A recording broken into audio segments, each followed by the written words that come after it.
prayer times are divided into two types. What's called mukhtar and the other is called daruri. The mukhtar prayer time is a convenience time. It's the time that you're given to decide for yourself when to pray. Obviously, the best time to pray during the mukhtar is the early period, with the exception of dhuhr. Malik delays dhuhr because, and the reason he did that is that the Khawarij were obsessed with like praying exactly when the zawal came. So he didn't like that zealotry, and his madhab delays it. That's one of the reasons. The other is that if you pray in a Maliki country that's following Maliki fiqh, because a lot of these countries don't anymore. So for instance, Morocco does not pray according to the Maliki dhuhr time anymore. If you go to Morocco, they pray. So one of my sheikhs in Fez told me, تركنا المذهب وقلدنا Greenwich. You know, we left the madhab and now we follow Greenwich. But he, dhuhr time is to 1 dhira' from the fate. We talked about the fate. Does everybody remember what the fate is? The fate. It's the extra. It's what's ever left over from the zawal. The sun. Okay, the sun is rising in the east. The east is over here. West is over here. So the sun's rising. When it rises, you're here. It'll cast a shadow to the east. Now, as it's moving up in the sky, the shadow is getting smaller until it reaches the point where if you're in, because here's the south down here, and here's the north up here. We're in a northerly climate, right? Because in the equatorial countries like Sudan, Saudi Arabia, Pakistan, you get periods where the sun gets directly overhead. But if you're further than 26 degrees, then it's not. You're always going to have some leftover because the sun's just not overhead. If you're in a really northerly climate, you're going to get a lot of shadow. So as the sun's coming up, the shadow's getting smaller and smaller. At the point that the sun is literally right over your head, I mean, it might be to the south, or if you're in Australia, it'll be to the north. But it's 90 degrees in terms of the dome of the earth. All right, you have a dome, and 180 degrees is the plane that we're on, because the circle is 360 degrees. So when it hits the 90 degree, that point is called istiwa. That's waqt al-istiwa. And the Arabs describe it as istawat ash-shamsu fi kabd as-sama. The sun is sitting in the liver of the sky, the middle of the sky, kabad. You know, it's the middle, like the liver's in the middle of the body, kabad as-sama. So the sun appears to sit there. The Arabs actually thought that it stopped because the shadow stops. But now we know it doesn't. And I mean, the ulama knew, because Ibn Arafah centuries ago said it only appears to stop. So it's not like the ulama didn't know that, all right? But the simple Arabs thought that it stopped. So they call that istiwa, sitting, because it looked like the sun just sat there. And during that point,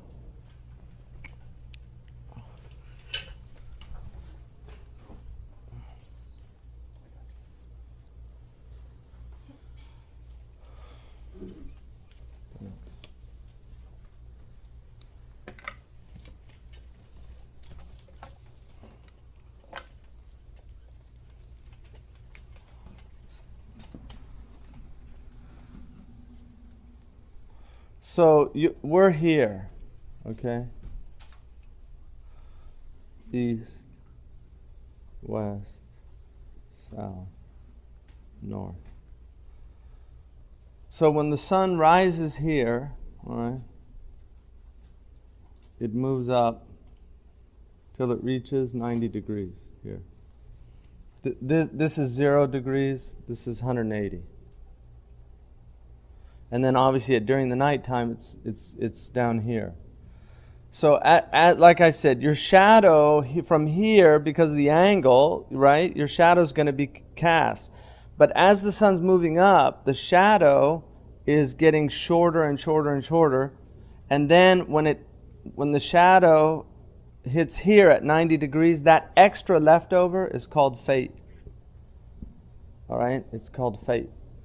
That's the leftover shadow. That is what you will, once in Malik's madhab, you're supposed to see a discernible increase. So there's your fate, that little shadow there. Right now it's 2.5 feet because we measured it. And it's going to stay 2.5 feet for 2 weeks or something. Once you start seeing a discernible move, now you're moving back towards the east. First the shadow was moving to the west, then it moves towards the east, so it begins to move this way. So by the time the shadow gets to the fay and then your height, the 7 feet for an average person, that's asr according to Malik. Abu Hanifa goes from there to twice, right? Twice your height. So it would be up to 14, 15, 16 and a half feet would be asr for Abu Hanifa, according to one of the opinions. I mean, there's 2 opinions in his madhab. So now, to show you the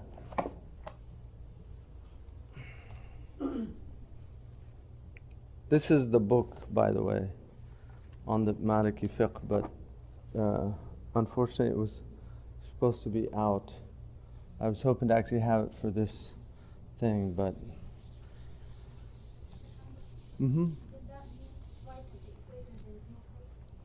there's no faith twice a year because the sun's moving. So there will be a period of time where there is no faith, it disappears, like in Mecca twice. Because the sun, if you watch the east, right, the sun, these are called the mashariq in the, right, it's going like this and then back. And it takes the sun a year to do that. So there's a period in the equatorial countries for a couple of months where it's twice a year. It'll be, as it's moving back, right? Because it moves back, right, twice a year. So it'll return to these places. And during that time, the fade disappears. All right? I mean, around the time of the September and June and December are the longest points, right? Because that's the point where it reaches the furthest. June is the furthest north. December 21st is the furthest south. I mean, and then the equinox, which is where it's equal. Those are the points during where, if you're in an equatorial country, those are the points where the fate will disappear when it's right overhead, depending on where you are, obviously. So this, and now what's interesting about the moon, for people that are interested in this, the moon does in a month what the sun does in a year. So most people don't even notice this stuff anymore, but it used to be very important to pre-modern people. So if you watch the moon is actually moving all in 1 month. It'll do that what the sun does in a year. So the moon has risings and settings as well, and they fluctuate also. All right. So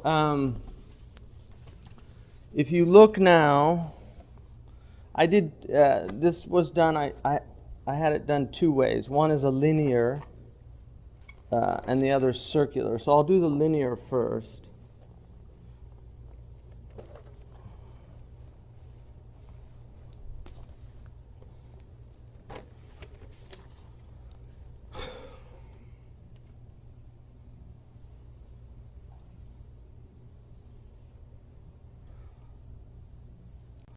So, this period here is Fajr.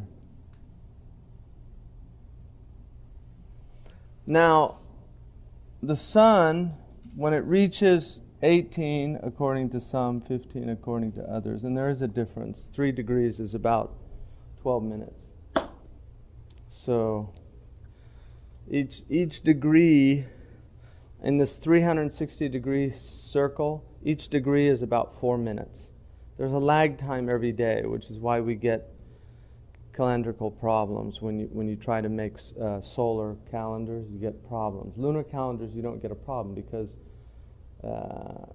you're following the moon, and so it's going to change every month, right? But when the sun, when you fix it, because the sun actually takes 23 hours and 56 minutes to go all the way around, and this is, it's average, on average. You get that 4-minute lag time. So as that adds up, by the time you've got 4 years, there's a whole day, right? So you get your leap year. But anyway, 15, 18 degrees. Most of the programs you have here are on 18 degrees. And obviously it changes too on where you are on the earth because of the angles. I mean, this is all geometry. So for people that vaguely remember some of that stuff back in high school. Now, the 18 degrees is where the sun is 18 degrees below the horizon, is when you first start seeing the light. Yeah. But the more cautious view is 15 degrees. There's something called Fajr al-Kadhib, which is the lying Fajr, which it appears, you'll see a light. It's a phenomenon. And you'll see a light, again, people are just cut off from this. Artificial light removes this. When I was out in the Sahara, you see it every morning. If you're, they're very connected to all these signs. There's no,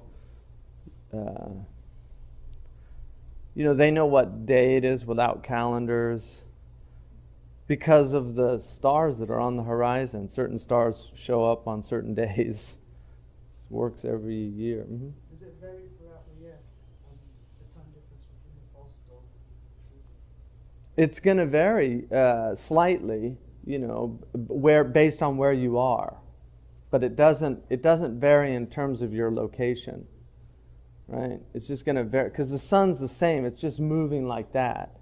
So Fajr changes. The time of Fajr changes, but the actual phenomenon's based on the degree of where the sun is. So the false dawn is a light that comes up, and it looks like dawn, but it's not. And then that light disappears. And it's they describe it as a foxtail because it's kind of a, it's not a flat line. It's more like that. So that, you have to wait till that goes. And the books all mention that many people have mistakenly prayed with false dawn, thinking that it was dawn because they saw that light, and that light disappears. So when that light goes, you'll see on the horizon, if you're looking at the horizon, a very white light that's clear, and it should spread all the way across the horizon. And that white light increases quite fast. The best place to see it is on an airplane, because you'll really, if you're traveling in the night where you're going to hit Fajr, it's nice to see it because you can watch you'll see the curvature of the earth, and you can watch how that happens. There's pictures of it obviously as well, but it's good to see it, to experience it. So when you see that is the beginning of the Fajr time. Now, that period, which is quite dark, will last, which is, that's the beginning of what's called subh prayer. Fajr is the crack of dawn, and literally, fajjara means to split. So this idea, the crack of dawn, is a metaphor that the Arabs use as well. And then, basically, you move into the light begins to increase. Now, this early part is the best part to pray the Fajr in. It's also, that's the khayt al-abyad, حتى يتبين الخيط الأبيض من الخيط الأسود, until you can distinguish the white thread from the black thread. The black thread is the thread above the white. So one of the Sahaba was out. He had two white threads, a white thread and a black thread, and he was out, and the Prophet asked him what he was doing. He said he was trying to distinguish between the white thread and the black, and he put his head on his back of his head, and he said, "Ya arid al-qafa," because the Arabs believed that if you didn't have a big knot, those little, if you touch the back of your head, there's a little, that's your base of your cranium, that knot, the bigger it was, the more intelligent you were. So if it was flat, so the Prophet was kind of making light of that. It's a lot of them. It's like dummy. Come on, dummy. So that period then is the first period, and that there's a khilaf. Some of the ulama say until the shuruq, which is the sunrise. The shuruq would say is here, so the sun rises here. Until the shuruq, this is all mukhtar. That's one opinion. These are both strong opinions. The mukhtar means that you can pray as long as you get your prayer sometime before the sunrise. You have that choice. So if generally in our climb, you're going to see it's about an hour and a half. You have an hour and a half. That's about how long from the first dawn until the sunrise is generally about. And you can work this out just on for people that are good at calculations and things, you can work it on based on the degrees and things like that of where you are. But it's generally going to be an hour and a half. So as the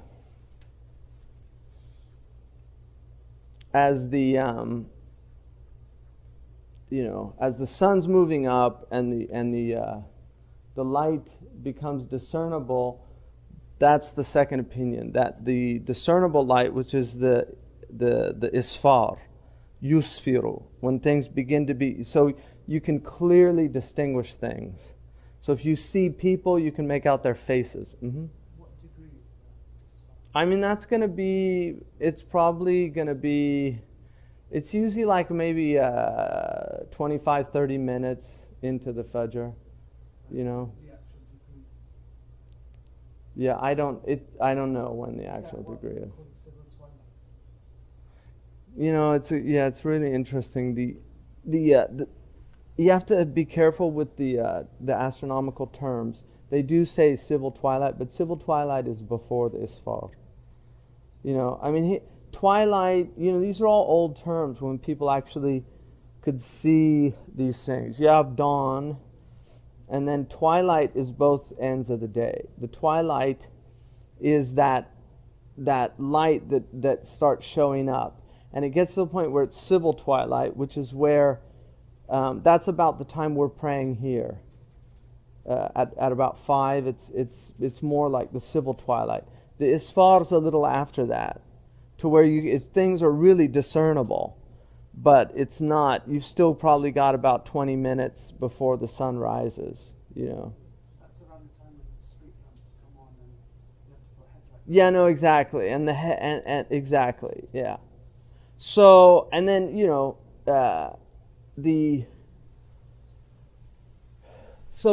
that's the second opinion, is that the time, this time is mukhtar,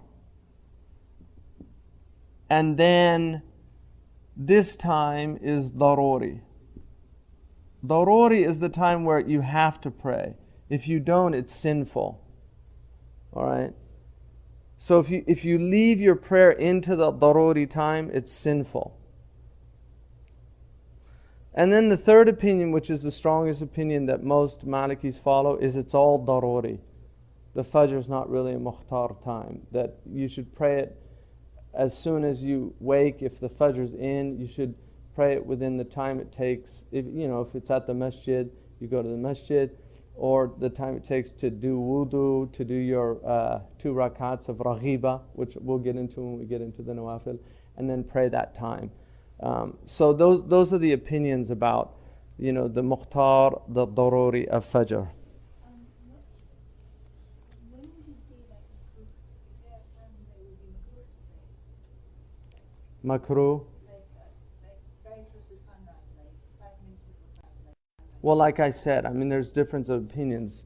One opinion is it's haram to delay that up till then. That you should be praying in that first time. If you wake up late, you should pray immediately. The prayer times are all dependent upon your niyyah. Like if you're lazy about it and you're just kind of waiting around, the Prophet ﷺ mentioned that hypocrites were people that waited till, وَإِذَا قَامُوا إِلَى الصَّلَاةِ قَامُوا كُسَالَى. When they get up to pray, they're lazy about it. In the tafsirs, they say they wait until the last time and then they get up, which is not necessarily a complete hypocrite. You have to remember, hypocrisy is a continuum. So the complete hypocrites don't even believe in Islam.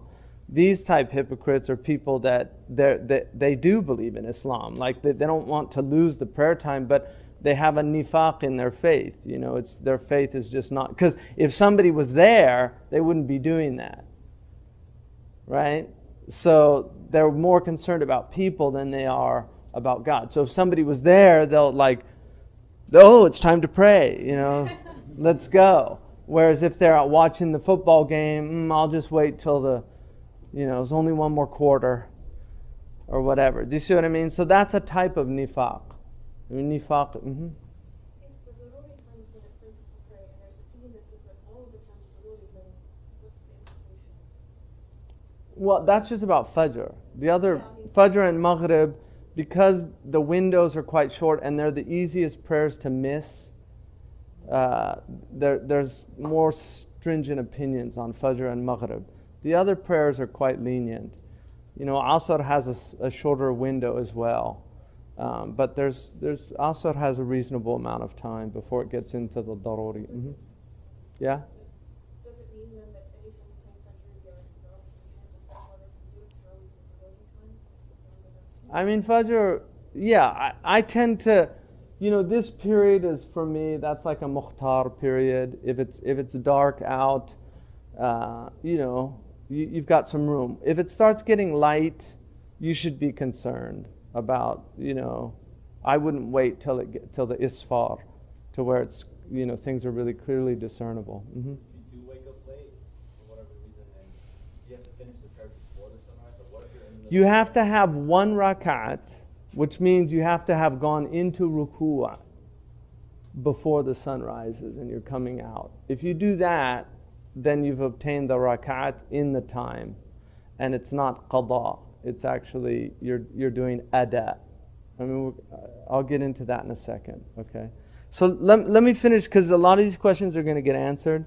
So let me just get through this section. Now, sunrise obviously is a period, in the Hanafi madhab, you don't pray during the sunrise.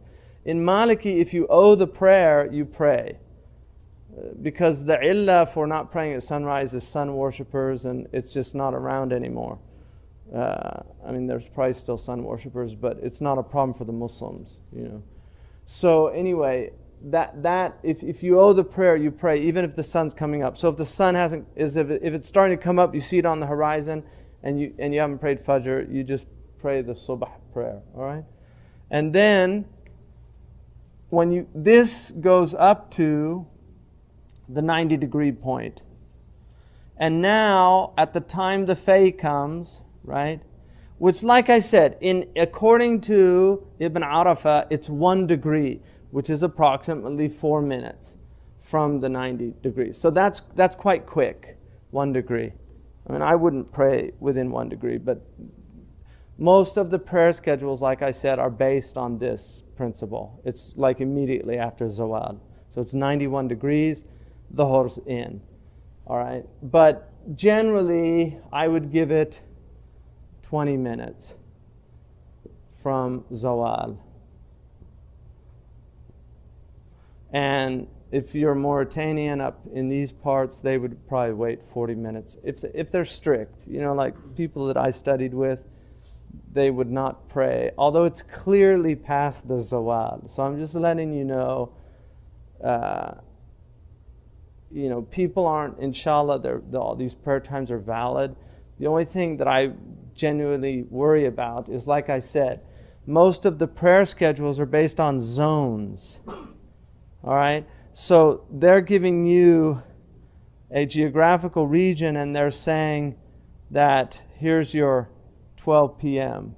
So it's not true post-meridian. Do you see what I mean? So you actually might be at that early part of the geographical zone. So when you read your prayer time, it's not actually in yet because they're averaging it.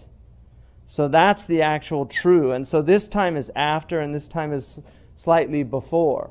So depending on where you are, you might be in an area, unless it's a really accurate, and I don't think there are those programs because all these schedules are based on the Nassau programs. And when I checked, this was several years ago when I was doing this research, the programs were based on averages. So they're problematic. But I did find, like I said, for some reason or another, Asr is incredibly accurate. But we found discrepancies. We measured the Dhuhr every day. We did computer-generated graphs, so we found there was a problem with Dhuhr on the prayer schedules. Mm-hmm. When I check online for the prayer times, it gives you the option to choose which city you are in, like Toledo, Ohio, Columbus, Ohio, Findlay, Ohio. Yeah. Those are all part of the same region, though? Well, yeah, they're done. They're averages. They're not. Okay, here's what you can do: check Houston, Texas, and then check a city, that's nearby Houston, and see if there's any change in the thing. Because, if there's no change at all, that it's an average. Say, if it's 20 miles away and there's no change in the prayer time, you have a problem because the sun, that's a time lag. It takes you a certain amount of time. The sun is the Dhuhr, at that point, 20 minutes is a considerable amount of time when you're measuring shadows. Do you see what I mean? So their shadow, it's going to be reasonably close, but it's not going to be exact. Do you see what I mean? So you're going to have some time lag, and that's the problem with those prayer schedules. And like I said, we measured it. We did it ourselves to see, and we found discrepancies on these things. I had somebody going out every single day and doing computer, so it was very small increments just to see when the shadow stopped and when the istiwa, and then when it moved went past the north to, and we found that there were prayer schedules that were still, the shadow was still decreasing, and it was saying that Dhuhr was in. Now it's only a few minutes, like I said, but a few minutes is the validity of a prayer or the invalidity of a prayer, because you have to have yaqeen about prayer times. The only time you can have ghalib al-dhann is if it's shadow, if the sky is overcast or something like that, then ghalib al-dhann is permissible. Where the overwhelming preponderance of evidence, like I said, the craftsmen who say no, Dhuhr is definitely in. They don't have certainty. Now, some of these things you can argue, this is all pre-modern stuff, right? Because now we have all the. But my point is that all this scientific stuff is not as accurate as people think it is. Do you see what I mean? Because it wasn't designed. Had Muslims done it, it probably would be accurate. Because they would have designed it with this knowledge in mind. But most of our engineers never studied fiqh, so they don't even know what, and they don't even understand the average. Most people don't know about any of this stuff. People just follow prayer schedules, calendars. They tell us it's Mawlid, we have Mawlid. They tell us it's Ramadan, we have Ramadan. People don't know anymore. And most of the people doing this stuff don't know. That's my point, is literally they don't know. Because they didn't study this stuff. Most of the ulama that I studied with the exception of some of the Moroccans and the Mauritanians, have never done any of this. They read the chapter, They never did it. They never went out and measured shadow. They never did any of this stuff. No practical. It's all pure theory. Because they haven't been using this stuff except in places like Sudan or Mauritania, where you still have villages and people don't. Like, I mean, I told you I was in the Haram of Medina, because there are several Mauritanians that I know in Medina that will not pray Dhuhr in the Haramain, because they think they pray too early. You know, which I don't agree with, but based on Malik's criterion, it's true. But anyway, so I was measuring inside the Haram one day, the shadow in the Haram Madani, and this guard came up. He said, "What are you doing? Mujnoon? Are you crazy?" I said, "No, I was measuring the shadow." "What are you measuring the shadow for?" I said, "I'm just checking the Dhuhr time." He said, "The guy gave the adhan. It's Dhuhr." I said, "I know, I just wanted to see how close the two were." And then he got really upset. Like, don't do that. There was some old Bedouin guy who was down there. He said, my father used to do that, to check Dhuhr. You know, I mean, that's how long ago. But all this stuff, the prayer, you know, Muslims have been using calendars for a long time, but they still learned all the stuff. You know, because the idea, it's like Rasam al-Quran. You can argue, why learn Rasam al-Uthmani? Because in the East, the Hufad, they don't know Rasam. You memorize Quran without Rasam. In Mauritania, they will not give you an ijazah in Quran without knowing how to write the Quran. That's one of the criterion of a Hafid, is that if all the mushafs disappeared on the planet, you could write it. Now, you can say, it's, you know, we don't need that, because now we've got millions. King Fahd printed millions of Qurans. They're everywhere. There's not going to be a problem. Well, when people were brought from West Africa to America as slaves, there were people that knew how to write the Quran, even though they were stripped of everything. So you could end up in Guantanamo Bay or something in an orange suit, and they don't give you a Quran. But if somebody was a Hafid, they could write the whole Quran out with the Rasam al-Uthmani. You know, so that could happen. You know, it's not foolproof. So all these things are meant to be preserved. They have to be preserved. And this is what tradition is. It's handing it down. You know, people, the Sahaba were doing this. This is how they were determining their prayer time. They weren't determining it from, they didn't Google, I pray to find out when the time was. So, now, when you get to the Dhuhr time here, all right, so Dhuhr starts here. Like I said, until the shadow is twice, right, here. Until the shadow is twice in the Hanafi, once in the Maliki. So if you're 7 feet and you're 7 feet tall, I mean not 7 feet tall, your height is 7 of your feet, and the Fay was 2 feet, then when you get here to 9 feet, that's when the Asr is in, all right? And then the Asr prayer here, when the Asr prayer comes in, that, according to the Maliki madhab, is the end of Mukhtar time. So this is all Mukhtar. Malik is very generous with prayer times, because unlike the other madhabs, Imam Malik says that until the sunset, which we'll say is here, until the sunset, this is all daruri. This, at the time Asr comes in here, until sunset, is still daruri time for Dhuhr. So you're not praying qada, you're praying adab. In other words, you're not making up Dhuhr. As long as you prayed Dhuhr in the Asr prayer time, with 1 rakat of Asr before the sun sets, you've done it ada'an. You've performed it in its time. Now, it's considered itham, you should say astaghfirullah, that you waited to unless you had like surgery or you were saving a life, or even smudging fruit, is permissible, like to save wealth. It's permissible. Like, if you know orange farmers, when they have a heavy frost, have you ever seen smudge pots?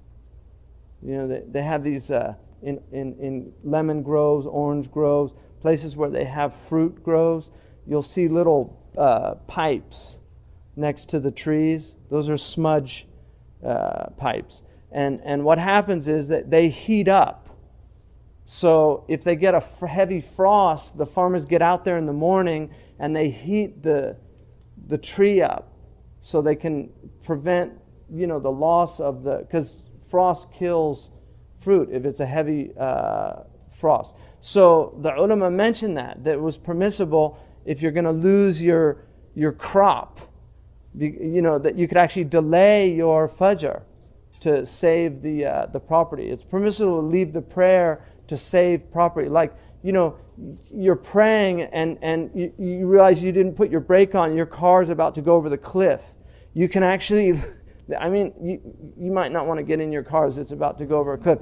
But if you can save the car, you can actually leave the prayer to save, wealth or life.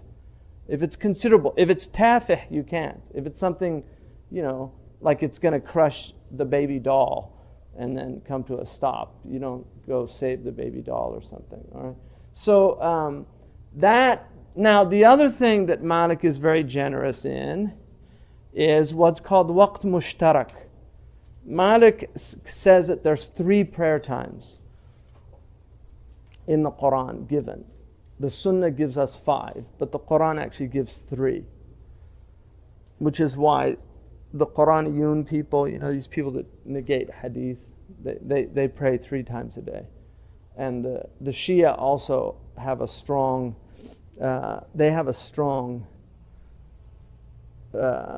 opinion that you can pray just those 3 times. Imam Malik said, because the Quran says to pray at ila duruk al-shams. The duruk al-shams is the mail of the shams, the movement of the sun, which is dhuhr and asr, right? Wa ghasaq al-layl is the time when when Maghrib and Isha come in. And then Quran al-Fajr, and then pray at Fajr. So those are the 3 times that the Quran gives. There's no Dhuhr, Asr, Maghrib and Isha are not mentioned in that way in the Quran. There's only 3 times. So Imam Malik also took that from the hadith, which is a Sahih hadith, in which the Prophet ﷺ, Jibreel came and showed him the prayer times.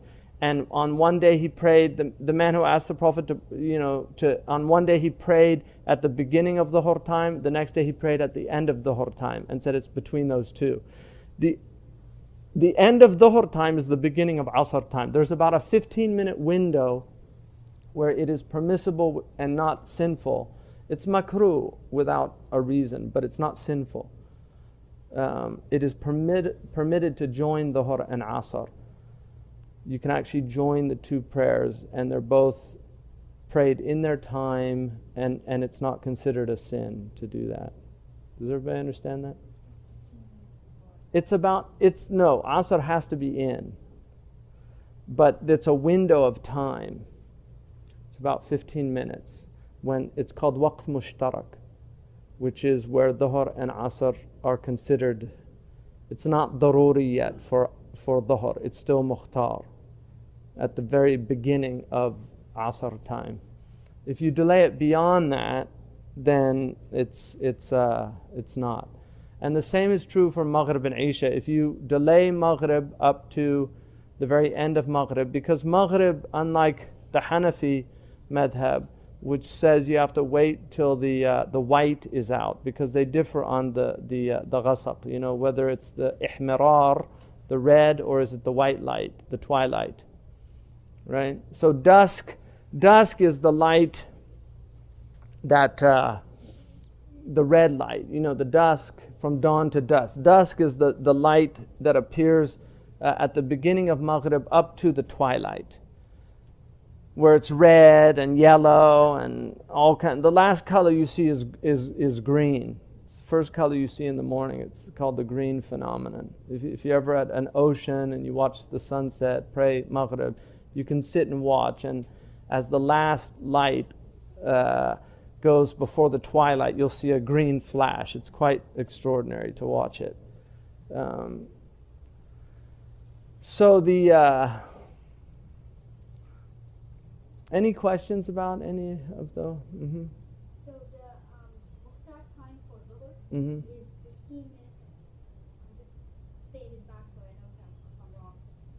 15 minutes after the asr comes in, it's still muhtar time. I mean, I wouldn't fix it at 15 minutes. It's just around that. It's enough time to pray dhuhr at the beginning of asr time, and then pray asr. So you've got that period. An average prayer is going to take you maybe,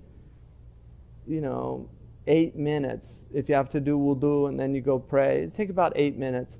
So the two prayers, there's that time at the beginning of asr, right? Or the very end of dhuhr, right before asr begins, so that you pray dhuhr, your 4 rakats, and then asr comes in and you pray asr. You can actually join them. Do you see? That's the point. And that period is a shared period of dhuhr and asr. They can be combined, and it's makruh. It's not haram. Karahiyya is, I wouldn't belittle karahiyya. It's not like a light thing. Oh, it's just makruh. But it is important to remember, it's not sinful. Makruh is not sinful. You haven't done anything wrong. Does that give the time from this time frame that it's a daruri time for dhuhr, or is it It's moving into daruri. It's still mukhtar. If you delay it to that point, you're in the mukhtar time. That's my point. If you delay it beyond that, it's daruri. And because the window is so narrow, it's just something you don't want to do unless there's a real reason to do it. I wouldn't, like Shaykh Abdullah bin Bayya said, there's certain people that have jobs that are it's very difficult to pray dhuhr and asr. And so he said it's a rukhsa, to do that. However, I was a critical care nurse working in, an intensive care unit. And I prayed, I had the 3 to 11 shift. So I had asr, maghrib, and isha. And I always prayed them on time.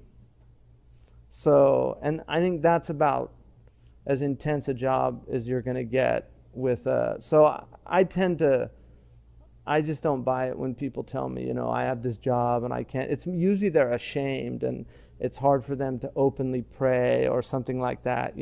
It's like the guy in the janitor's room who goes and prays, and when the janitor opens up, he starts doing the push-ups.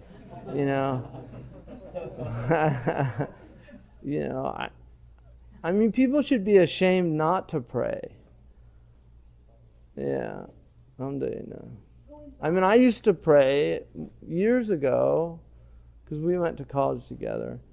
I'd pray right out in the open on the college campus. I had a Christian come up to me once and said,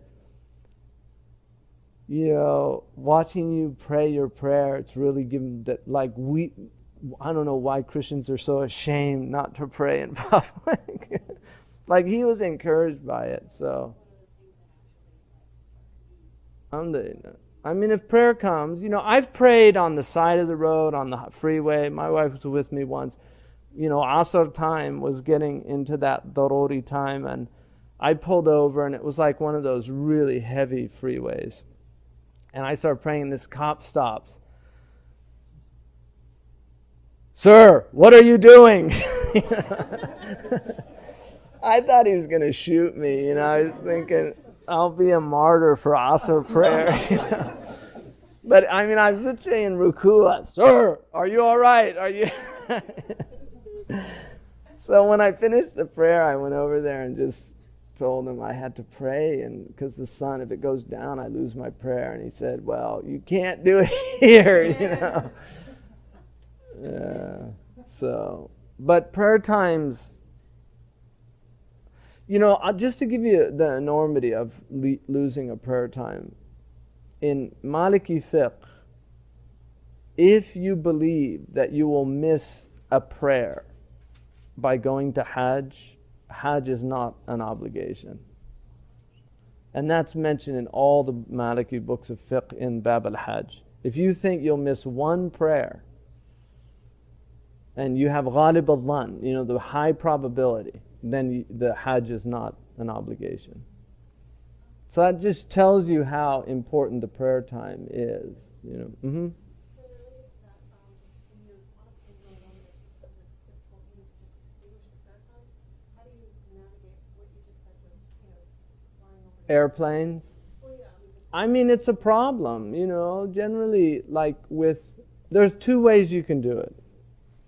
You can do it based on the hadith about the prayer time. The Prophet ﷺ said towards the end of time, a week would be like a day, and a day would be like an hour. And the Prophet ﷺ said, how should we pray? Should we pray in the normal time? He said, فَقْدُرُوا لَهُ, estimate it.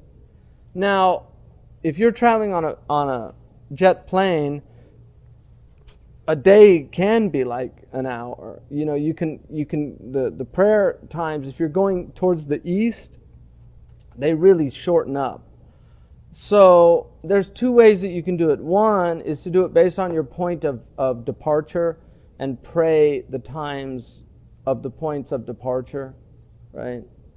And the other is to just hasten the prayer times up. Mm-hmm. If in Maliki you can do Jama, then that would make the option much easier.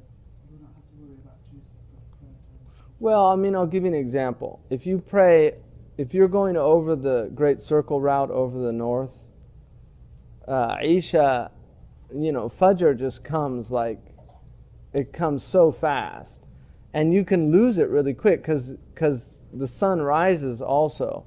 So unless you're really hyper vigilant, like I've missed Fajr, because I've done that flight many times. Unless you're really hyper vigilant, you can do it. So it's a problem. That's all I'm saying. I have arrived at Heathrow. It gets in about 7 in the morning, that flight. And, it's hard to pray sometimes because you fall asleep and then you wake up and you're preparing to land, So, prayers make it a problem. I'd like to see travel going back to trains and boats. It's a more civilized way of traveling. Mm-hmm. Going back to Fajr and Subh, I don't understand, when is the Subh? Is it after the Shuruk, and is it equivalent to a qada of Fajr? No, Subh. Fajr is the phenomenon, the break of dawn. Subh is the morning. The Fajr prayer is what we call raghiba. It's higher than a sunnah, lower than mu'akkada in Maliki. He's the only imam that has raghiba. It's not sunnah mu'akkada, but it's not a nafila either. It's higher. And that's the two prayers that you pray once the first light has shown up in dawn. That's called Fajr prayer. But we also, urfan, just conventionally, we call the Subh prayer Fajr prayer. Have you prayed Fajr? And they mean the fard. In technical vocabulary, it's not really accurate. It's like calling the nafila sunnah. It's the same thing. But these are just, ammat al-nas, general people use these terms differently from the way the fuqaha use them. So Subh prayer is the fard prayer in the morning before the sun rises. If the disk has shown up on the horizon, then the Subh time is now gone. And you have to pray qada. And I'm going to get into qada when I get into the prayers. Okay? But I'm saying, in the Maliki madhab, qada is very generous. Adab. He gives you a lot of room to pray adab. All right? Mm-hmm. Anything else? Somebody had a question? Yeah. Just to clarify in the first opinion, if I'm leaving from Newark to Dubai, Mm-hmm. should I just pray according to Newark's time using the Newark clock? What I do generally, if I'm worried about it, is I do it that way, and then I make up the prayers later. Yeah, just ihtiyatan. Yeah, if I think I'm going to miss it, I pray the prayer according to the time I left, So I do Maghrib, I do Isha, right? And then later, I'll do. When you're going back west, it's nice, because then there's like 20 hours between Dhuhr and Fajr, But when you're going the other way, it's hard. So if I wake up, I wake up. If I don't, then I pray it on my point of origins time. But regardless of what you see outside your window, plane, Yeah. like No, if you see the light, you can pray. Yeah, because these are asbab. It's a sabab. Once you see that Fajr light, it's Fajr. It doesn't matter if it took an hour to get that between Isha and Fajr. Yeah, it's a sabab to enter into the prayer. Yeah. Playing time is the only problem that I found. It definitely creates a problem. As a Maliki traveller, when you read the Asr, you get together in Waqt al-Mushtaq. I mean, we're gonna get to that, but when you can have jam'u taqdeem, which is to bring the asr forward to the dhuhr time, or you can have jam'u ta'khir, and that depends on where you are and where you'll be, and if you're in sayr or not, if you're actually in movement. Because unlike Shafi'i has jam'u al-mutlaq. If you're traveling, you can join prayers irrespective of movement. Maliki stipulates movement to join. You can't join once you've alighted in a hotel or you're at a house and you're going to stay there for a day. You can't join. Shafi'i you can. Maliki you can't. Maliki stipulates that you're actually in movement. That the bringing the prayer forward or delaying it is a rukhsa due to the difficulty of movement. Now you can do waqt mushtarak though, if you wanted. If you're staying at somebody's house, if you want. And now with the iPray and stuff, you can get the times accurately, and you've got your watch. You can do that. Shaykh Abdullah bin Bayya is more lenient on that because of modern travel. That it's actually harder in a lot of ways than earlier travel. I've done both because I've done pre-modern travel. When I was in West Africa, I traveled pre-modern. I walked, 45 miles. I've rode camel. I did traditional traveling, so I know the difference. And I actually think in a lot of ways the modern travel is more, it's just harder. I think it's actually harder on your body in some ways. Question related to that, you're saying depends on where you're going to be. If you're, let's say you're traveling, what the time's going to be in while you're traveling, but you get there in the Isha time, is it permissible to learn Maghrib until Isha? No, you would have, if you're going to get there after Isha time, and that's ghalib al-dhan, the high probability. You could have a flat tire, a lot of things can happen, but all that aside, you can join. If I'm here in Pearlstone and I'm going to Adams Center and it's mid-dhuhr time and I have a stop on the way and I know I'm going to get there after Asr or in the daruri time of Asr, then I can bring Asr forward. But if my ghalib al-dhan, right, what I think most likely will happen is I will get to Adams at the beginning of Asr time, then according to Malik, you should not join. You should pray the Asr there. Even if it's 2 rakats, you could still be traveling, but you should pray the 2 rakats.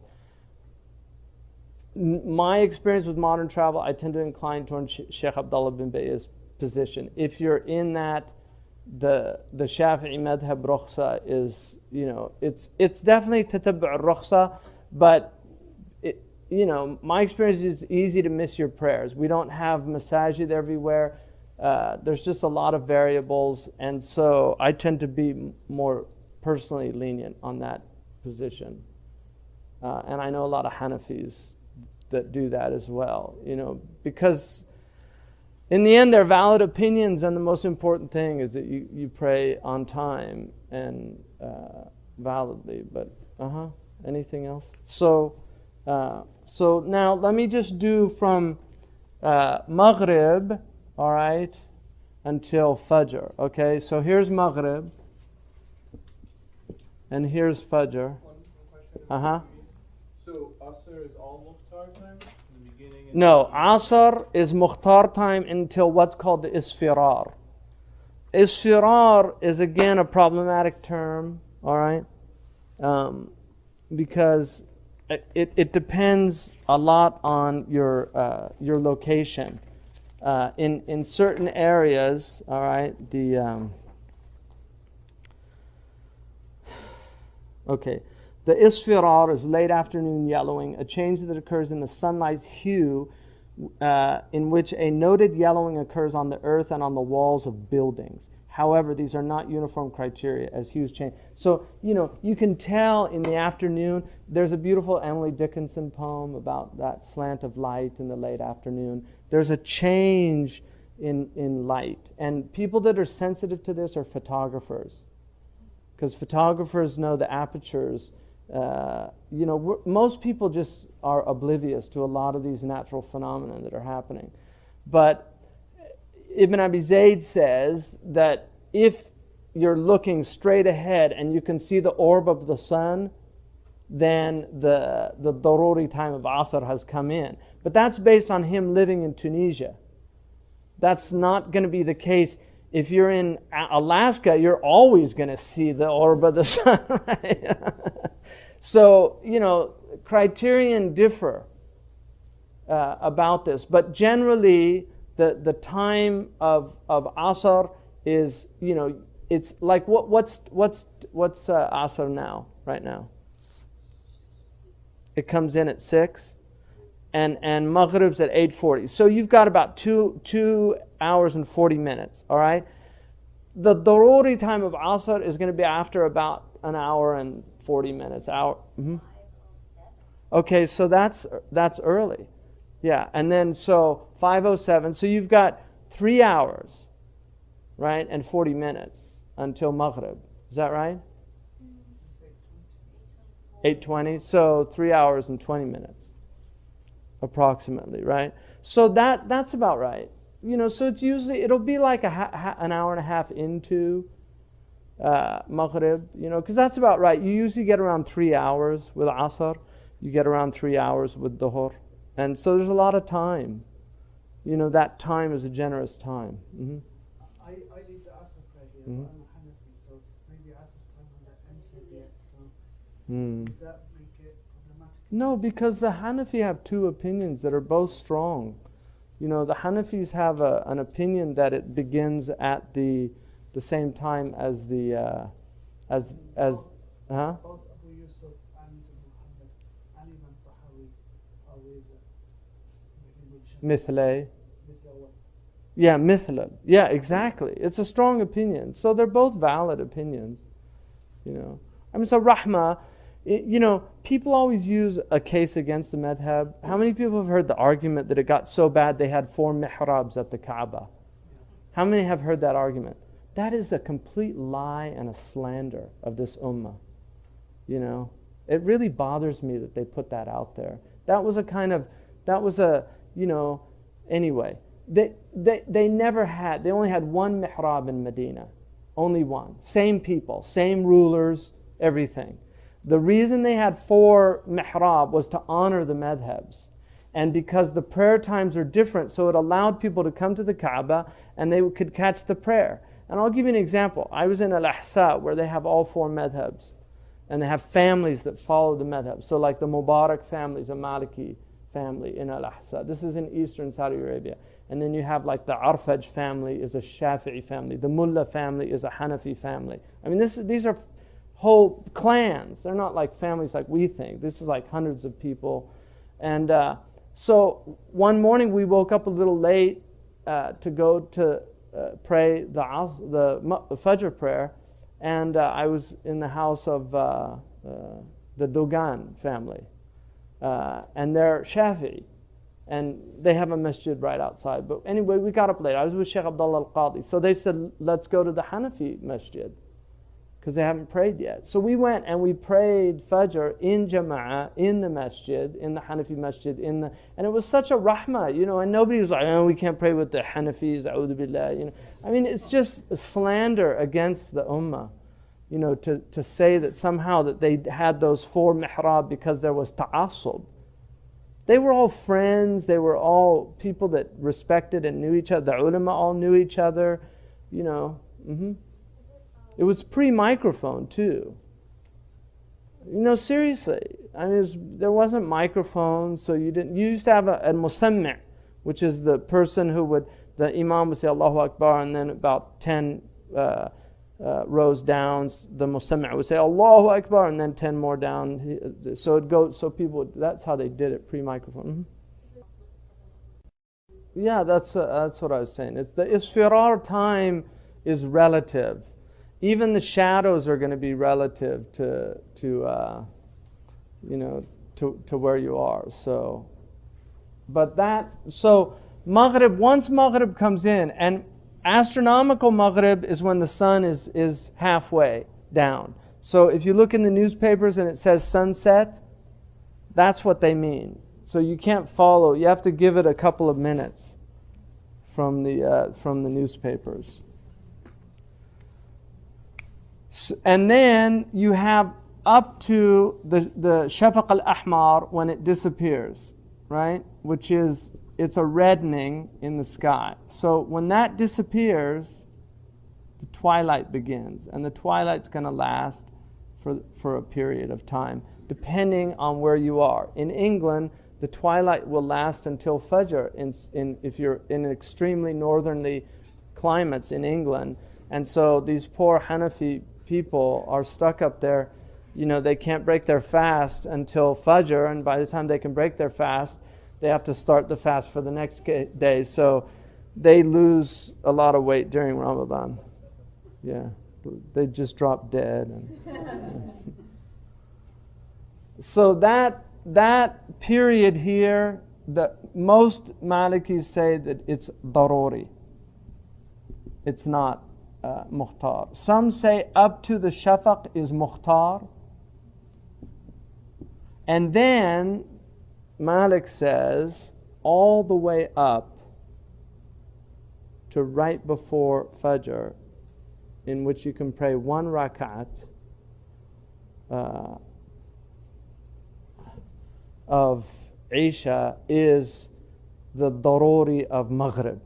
So Maghrib prayer in the Maliki madhab goes all the way up to right before Fajr, unlike the other madhabs.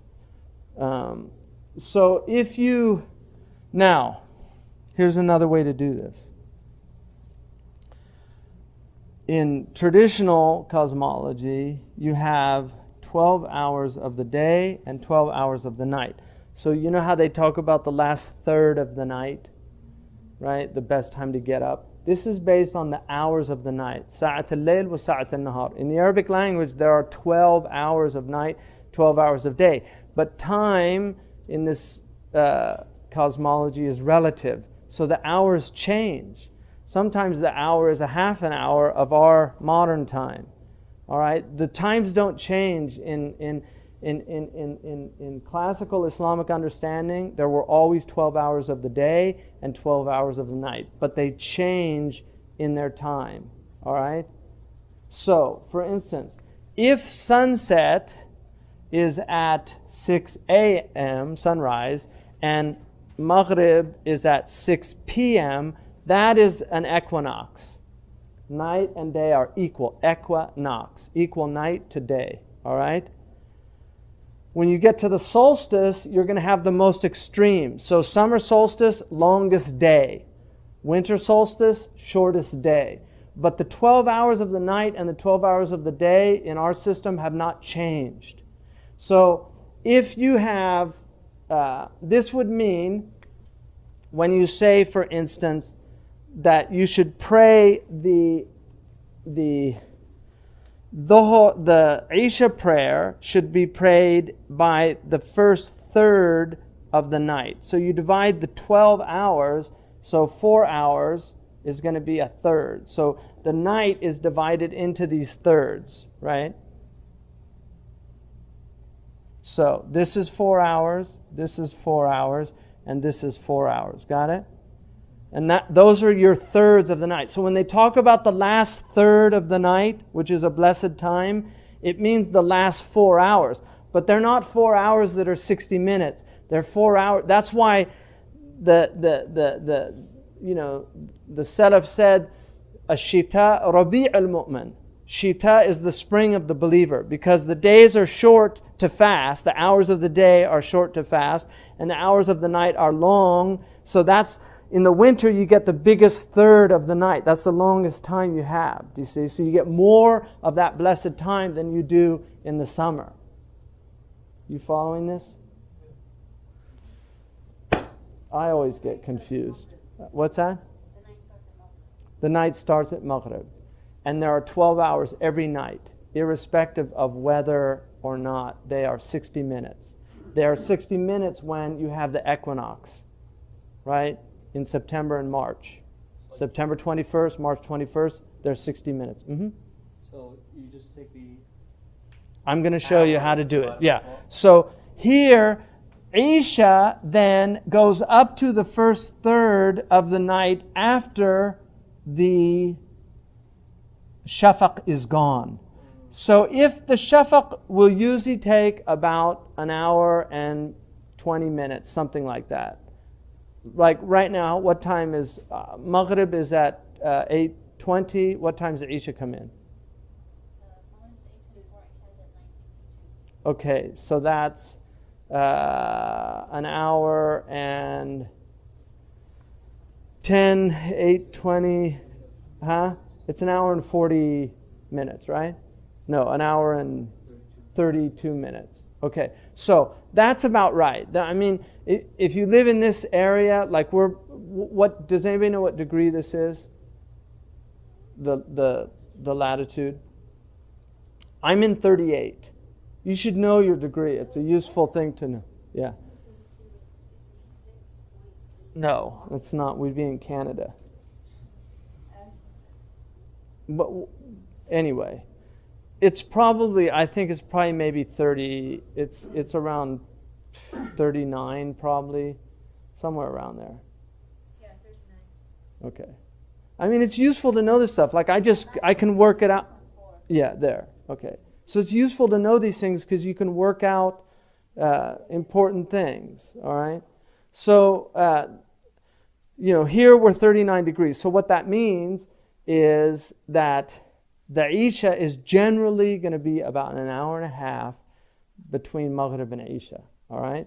That means that the Shafaq takes an hour and a half. So here's your hour and a half gets out. And then Isha comes in at that point. So here it comes in at what time? 9:52. Okay? So this is 8:20. Okay, so that was 1 hour and 32 minutes. Now, what's going to be then, what time is Fajr here? 4:37. Okay, 4:37. So, okay, so from 8:20 to 4:37, so how many hours is that? 8 hours and 17 It's 8 hours and 17 minutes. okay, 8 hours and 17 minutes. 8 hours, and let's round it off to 8 hours and 20 minutes. So 8 hours and 20 minutes, divide that by 4.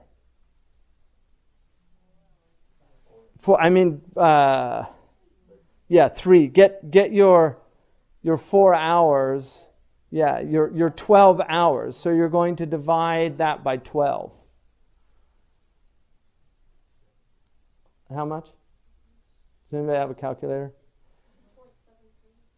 No, it should be that you're going to have opposite. What are we dividing by 12? Yeah, 8:20 divided by 12. 8 hours and 20 minutes? Yeah, 8 hours and 20 minutes. It's going to be point something. Maybe 8.33 divided by 12. 8 and a third. 48.3. Yeah, okay. Is Is that right? 48? Is that right? Okay. Well, I did. It doesn't seem right. Divided by 12? Is it 580 minutes? Let's just do 8 divided by 12. Is it 580 minutes? 8 hours. 43 minutes. It's 43 minutes, an hour. That's it should be around 43. So yeah. So 43, so each hour is 43 minutes of the 12. So if you multiply, what's 12 times 43 then? That should get it. 516. Yes, and then so you add the two together and you should get, Divide by 16. That's 500 minutes, and we got 516, so we're just a little bit off. okay. Yeah, divide by 6 is 8.6, which is 8. There's an easier way to do this. My mentation's a little slow right now. So you got the point. It's about 43 minutes. So if you want to find out, then, each one of these is 4, right? 4 hours, but each hour is 43 minutes. Do you got it? Yeah. It's interesting, huh? We should call them units instead of hours. Well, no, they are sa'a though. They're hours. They're not units. They're sa'a. 60-minute hours that's just an arbitrary, it's just an arbitrary thing. It's actually the opposite. Like the original. This makes more sense, exactly. And that's why hour in Arabic it can mean a moment. Like qama min sa'atihi. He got up immediately. So the sa'a, the hour, is a relative term. That's the whole point of all this. All right. So if you take this, then if we're 8 hours and 20 minutes, what's 1/3 of that would be? It's almost like 3 hours and what? 3 hours and 12 minutes. 3 hours and 12 minutes, yeah. So, from 8:20 to 3 hours and 12 minutes. So, you're going to get at 11:32, now you're into the end of your mukhtar of Isha. Got it? So you don't determine Isha by phenomenological signs, you determine them by sa'a? No, you do determine the beginning by the phenomenological sign, but the time that the daruri comes out is done by the third. All right. So, and there's an opinion the first half, so that would be at 4 hours and 10 minutes. That's the second opinion, which would mean from 8:20. So you'd go up already into 12:20, right? Like that. So you could do, it just depends on which method you're using, okay? But the first third is generally the dominant opinion. So does everybody follow that? So from 9:52 to 8:32 is your mukhtar time of Isha.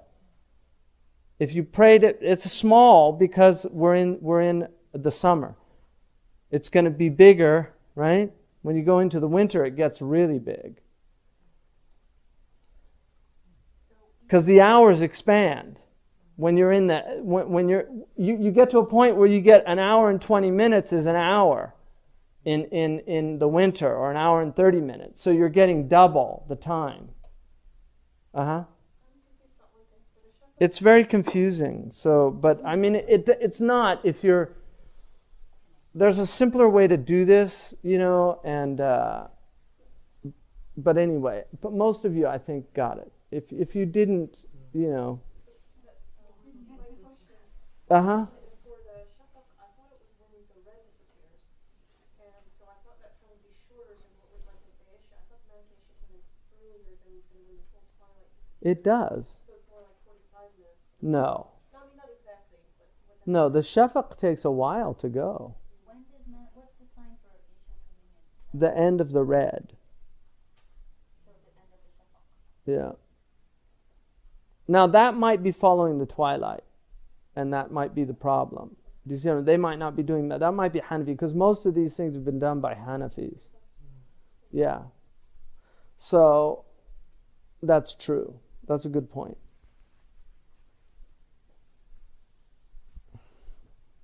Because the Hanafis rule. Yeah.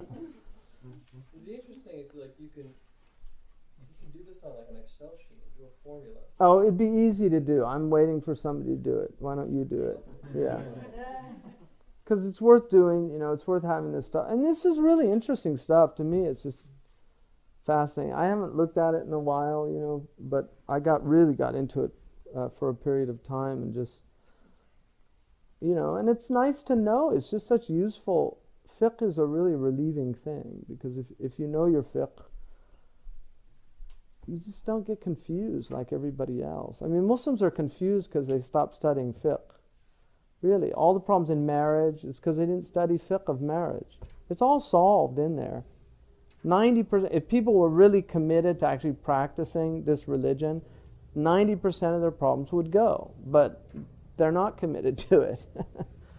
I mean, there's very clear things about, like in fiqh, about male and female, and to be honest with you, most of it sides on the female side. So it's not like, there are certain things that are definitely male-centric, but there are a lot of the family rulings are on the side of the women. It's really like the men are the ones that are the losers on many of the situations, which I think might be the reason why the men stopped teaching the women fiqh, because it's like, it could get really difficult. Cook your own dinner. Honey. So, anyway, there you go. So that's it. So if you want to know that here, this period is going to be the last 3 hours before. So now, if the Fajr is, if it's at 6 o'clock, then obviously it's going to be 6 p.m., 6 p.m. You get those 4 hours, all right, from that time that you start. So 2 in the morning till 6 is going to be that time when there's more blessing. It gets shorter, like I said, in the summer it's shorter because you're only getting 43 minutes out of your hour. And then in the winter you're getting like an hour and 20 minutes, so it gets longer. That's why it's a very blessed time for people that are into ibadah. For that reason, it's short fasting and long at night. All right? So that's pretty much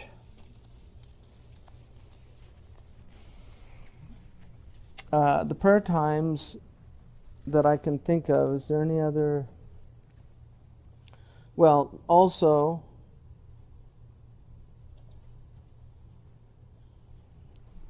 let me do the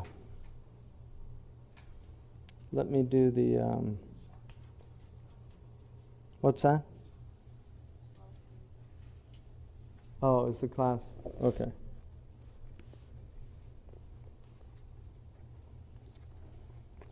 We have a time limit in North America during the summer. What's that? Is there Kabad as-sama. We don't, like in the Hanafi, the istiwa. No, I mean at night time during the summer. Do you have a time where the shafaq of your just remains for that whole night? So then Not here. But there are places where that's true. If you're in an extremely southerly or northerly climate, you'll get the red glow for a long, long time because the sun's so low on the horizon. This is it's called The Helping Guide. Soon to be available at your Rumi bookstore. It's alhamdulillah. It's pretty much got all the ibadat in it. It has a lot of nice charts, and so it's a lot. I mean, this is all somebody would need for ibadat to do the 5 pillars, and then it's got a few other things in there that are useful. Well, I'm trying to just have things that are like the tahawiyah. You know, that took a long time, but if you go through it, you'll find that there aren't mistakes in there, and it's a critical Arabic edition. You know, the language. It just takes time to do something well, and then. So I'm not going to say, because this should have been out. I thought it was going to be out a while ago, but it hasn't. So I'd just rather, inshallah, when it gets done, it gets done. We're trying to do it. You all can beat up Uzma too, because she's part of the project. But we're trying, because the Malikis, we don't have any real texts yet in English, which is unfortunate. You know, even our texts in Arabic are terrible. Really, the Shafi'i madhab and the Shafi'i and the Hanafi madhab are much better served than the Maliki. Shafi'i because of the Syrians, and the Hanafis because there's so many of them. So it's just like you have a lot of Hanafi people doing Hanafi stuff. Mm-hmm. Things on commerce and marriage in the helping guide, or it's mostly about. This is all ibadat. Yeah. I mean, that's, you know, this is a series, you know, we're trying to do that. Like you know, I mean, a lot of the stuff would have been, it'd be a lot easier if there was, you know, support from and not, I mean, there's a lot of small support, you know, but you need institutions. I mean, the Christians have huge institutions. You know, I mean, look what they do, huh, David? Right? You were at Princeton, right? I mean, look what they can do there. You know, all the research, all the, you know. And Princeton University Press is one of my models. We use the same printer that they do. You know, because that's what I want to see Islam at that level. I want to see us at the level of Princeton and Harvard, and our materials, our religion should be competing at that level of excellence. You know, I mean, I hate all this rubbish stuff. I just would rather have it burnt. I really mean it. You know, we're living in a time, I mean, it was fine in pre-modern periods. The Prophet ﷺ's letters are beautiful because that reflects their, you know, and people made fun of them. That's true, you know, like but the Muslims learned very quickly. And before long, they had so far outstripped all the previous empires in their excellence and beauty that everybody was in awe of them. And we don't have that anymore, you know. So that's where we need to get back as a community. You know, we need to get back to that our religion is awe-inspiring.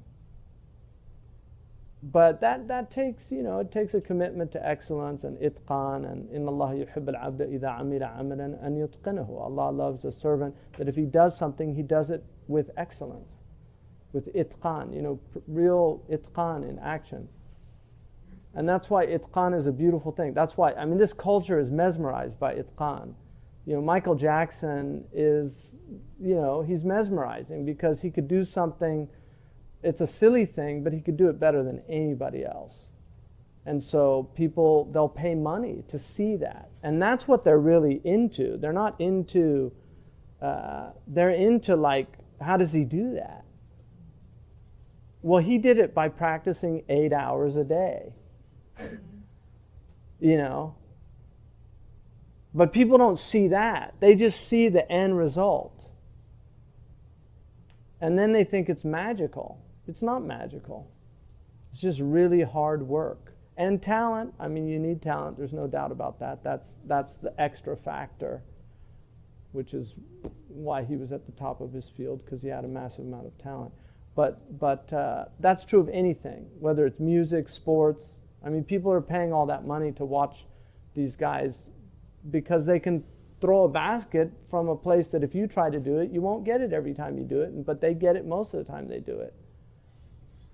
And the more they get it, the more higher they are paid, and the more people want to watch them. But all they're really wanting to see is that itqan. That's what mesmerizes them. It's a waste of, one of my favorite stories is that Harun al-Rashid had a majlis where people used to come in and do, it was kind of like a gong show or something. It was, people used to come in and do things to amuse him.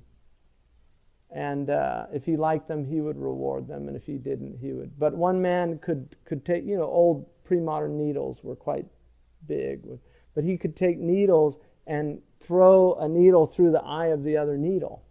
And he could do this like consistently. And so he did it, and Harun al-Rashid had ordered to have him, he got 10 lashes and 40 dinars. And the man didn't understand it, and he asked him to explain why he was punishing him and rewarding him. And he said the reward is for the itqan, but the punishment is for the time wasted in mastering what you've mastered. So itqan it's an amazing thing. No matter what it is, that's why it's always amazing to see it.